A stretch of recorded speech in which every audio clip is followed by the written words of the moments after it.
Que la grâce de Jésus notre Seigneur, l'amour de Dieu le Père et la communion de l'Esprit Saint soient toujours avec vous, bien-aimés dans le Christ. En ce 13e dimanche du temps ordinaire, la parole de Dieu nous invite à suivre Jésus, le suivre de plus près, le suivre dans la liberté de notre vie. Dans la part de l'Évangile, un homme voit Jésus lui dit « Seigneur, je te suivrai partout où tu iras ».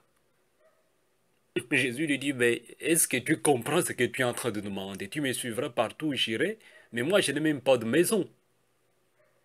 Je n'ai pas de maison. Et quand nous lisons les évangiles, nous n'avons jamais vu un endroit où Jésus avait une maison, son adresse, à tel endroit, ses propriétés, ses choses. Il n'avait rien. Le Fils de l'homme n'a même pas un petit toit où reposer sa tête.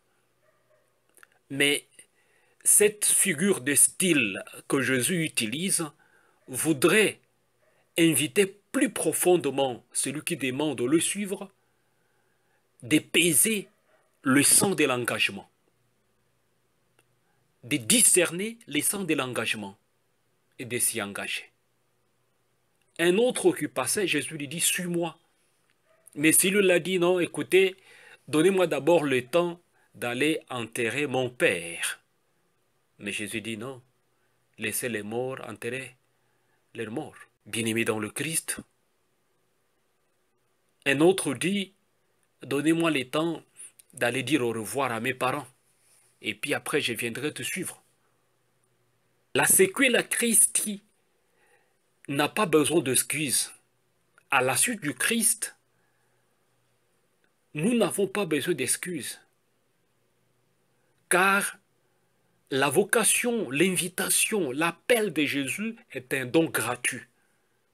Recevant ces dons gratuits, nous devons nous rendre disponibles pour le servir. Pas d'excuses. Et Jésus conclut l'évangile pour dire, celui qui met la main à la charrue, regarde en arrière, n'est plus digne de moi. N'est plus digne de moi. En d'autres termes, si vous m'avez accepté, si vous êtes devenu chrétien, c'est pour la vie. Ce n'est pas chrétien pour un jour, mais chrétien pour la vie.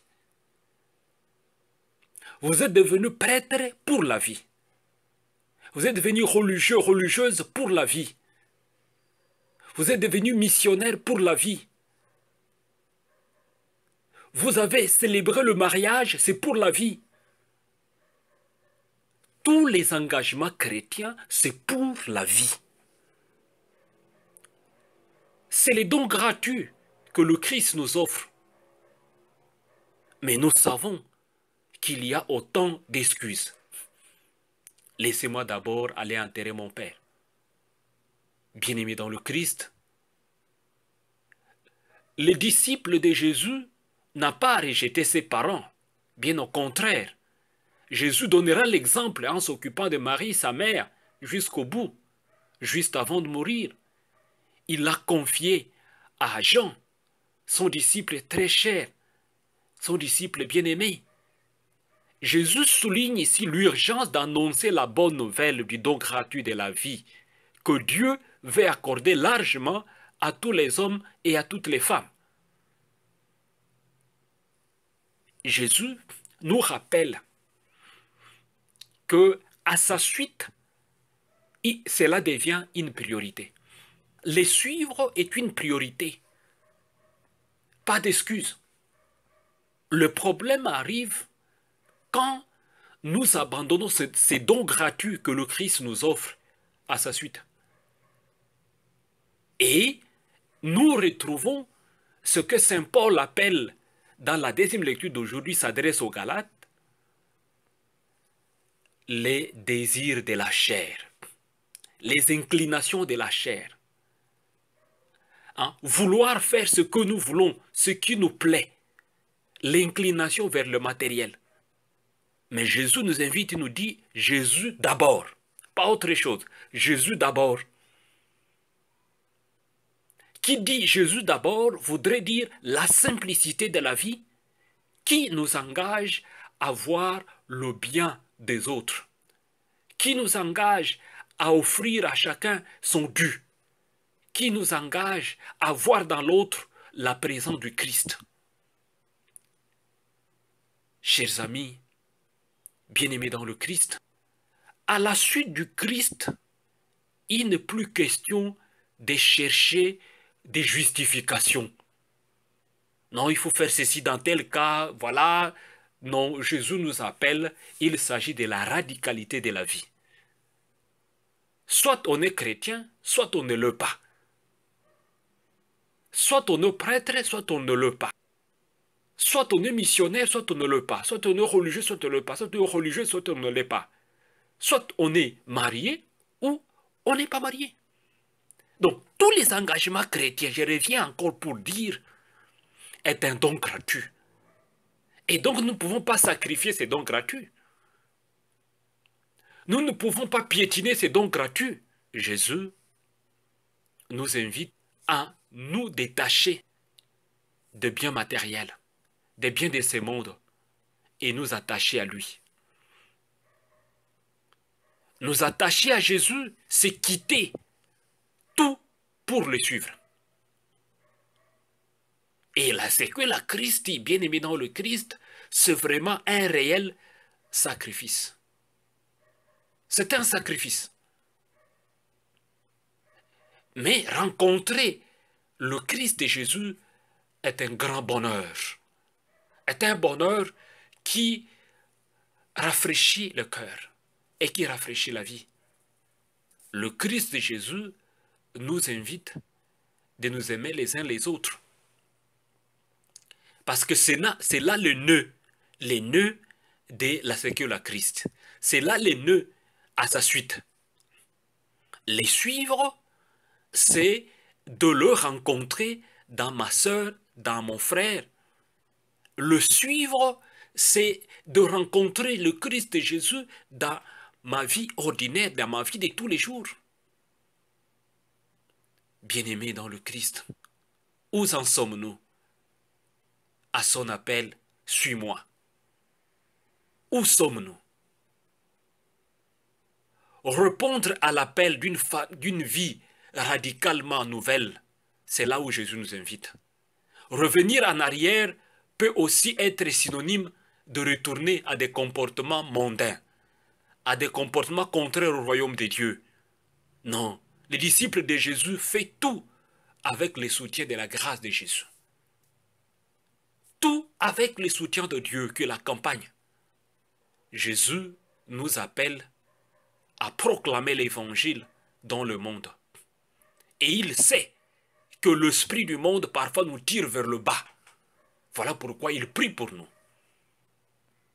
La première lecture d'aujourd'hui, Élisée qui est appelé par le Seigneur pour succéder au prophète Élie, dit, je veux dire au revoir à mes parents et suivre le Seigneur. Il a dit au revoir, il a tout abandonné et il s'est mis à la suite de Dieu. Et donc, suivre, c'est vraiment dire au revoir. Dire au revoir à la vie ancienne. Dire au revoir aux vieilles habitudes. Dire au revoir à moi d'abord. Et voir le bien. Et tout cela peut être fait et réalisé si on est libre. Si on prend des décisions libres. Des décisions libres à la suite du Christ nous amènent au service et à l'amour vrai. Bien-aimés dans le Christ, que ce dimanche nous aide à voir en Jésus le modèle de notre vie, le suivre de pas à pas, lui qui passait partout en faisant le bien. Il nous invite à les suivre. Lui n'a pas de bien matériel à nous donner, mais il a les dons gratuits à nous donner, les dons gratuits de la vie à nous offrir. Suivons-les avec joie et paix. Ne soyons pas distraits par notre ego. Moi d'abord, moi d'abord. Abandonnons les vieilles habitudes Les vieilles habitudes que nous voyons encore ressurgir aujourd'hui dans des pays qui se disent des pays chrétiens. Certains pays en Afrique se disent pays chrétiens, qui deviennent des centres de viol, qui deviennent des centres de massacres, qui deviennent des centres de guerre. Où en sommes-nous? Où est notre séquelle à Christ? Jésus nous invite à le suivre réellement, à ne pas avoir des excuses et des échappatoires, mais à le suivre réellement. Saint Paul nous dit, nous devons nous dépouiller du vieil homme. Dépouillons-nous du vieil homme, des vieilles habitudes, des habitudes qui détruisent. Embrassons le Christ, suivons-les, aimons-les et annonçons-les comme bonne nouvelle du don gratuit de la vie. Recevez la bénédiction du Seigneur, au nom du Père et du Fils et du Saint-Esprit. Amen.